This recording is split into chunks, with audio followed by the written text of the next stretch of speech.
মে মাসের দ্বিতীয় সপ্তাহ বিশেষ করে ১২ তারিখ বা তার পরবর্তী সময়ে গিয়ে কিন্তু তাপমাত্রা আরও কিছুটা বৃদ্ধি পেতে পারে। সেটা যদি একদিনেই শেষ হয়ে যায়, এরপরে যদি আর বৃষ্টি আপাতভাবে না হয়, তাহলে কিন্তু ওই এলাকায় পরের দিন তাপমাত্রা বেড়ে যায়। মোটামুটি ৬ তারিখ থেকে শুরু করে ১০ তারিখ এই সময়ের মধ্যে সারা দেশেই বৃষ্টিপাত হতে পারে। আমরা আমাদের যে দীর্ঘমেয়াদী পূর্বাভাস, সেই আমরা প্রতি মাসেই ১ মাসের জন্য এবং ৩ মাসের জন্য একটা করে দীর্ঘমেয়াদী পূর্বাভাস প্রদান করে থাকি। তো আমাদের দীর্ঘমেয়াদী পূর্বাভাসের সায়েন্টিস্টগণ যেরকম সিদ্ধান্তে উপনীত হয়েছে, তাতে আমরা বলেছি যে দেশে সামগ্রিকভাবে স্বাভাবিক বৃষ্টিপাত হতে পারে।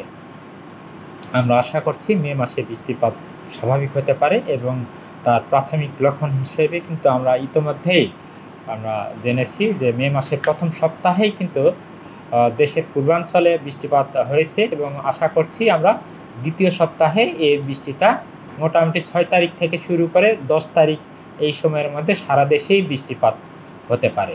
হ্যাঁ, অবশ্যই যেহেতু এই সময়ে হচ্ছে আমরা ৪ তারিখ বা ৫ তারিখ পর্যন্ত দেশের ইস্টার্ন পার্টে বৃষ্টি থাকলেও সেটি কিন্তু ৬ থেকে ১০ এই সময়ের মধ্যে দেশের ওয়েস্টার্ন পার্টেও সেই বৃষ্টি ছড়িয়ে পড়বে। এখন বৃষ্টিপাতের যে প্যাটার্ন, তাতে যদি এমন হয় যে কোনো এলাকায় আধা ঘন্টা বা ১ ঘন্টা বৃষ্টি হলে কিন্তু বৃষ্টিটা শেষ হয়ে যায় এবং সেই বৃষ্টির পরিমাণ যদি মানে কম হয়ে থাকে এবং সেটা যদি একদিনেই শেষ হয়ে যায়, এরপরে যদি আর বৃষ্টি আপাতভাবে না হয়, তাহলে কিন্তু ওই এলাকায় পরের দিন তাপমাত্রা বেড়ে যায়। কিন্তু আমরা আশা করছি যে ৬ তারিখ থেকে যে বৃষ্টিটা সারা দেশে ছড়িয়ে পড়তে পারে, এর প্রভাবে কিন্তু কোনো একটা এলাকায় একদিন বা মাঝখানে একদিন গ্যাপ দিয়ে সেটা পরের দিন হতে পারে।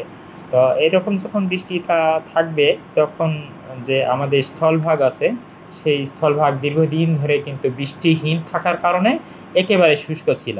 সেটা কিছুটা হলেও এটা ভেজা থাকবে এবং এই শুষ্কতাটা অনেকাংশে কমে যাবে এবং সেই সাথে যে তীব্র তাপমাত্রার যে তীব্রতা, সেই তীব্রতাটাও অনেকটা কমে যাবে। আমরা বলে থাকি যে এপ্রিল মাস হচ্ছে সবচেয়ে উষ্ণতম মাস, কিন্তু এপ্রিল মাসের পরেই কিন্তু মে মাস।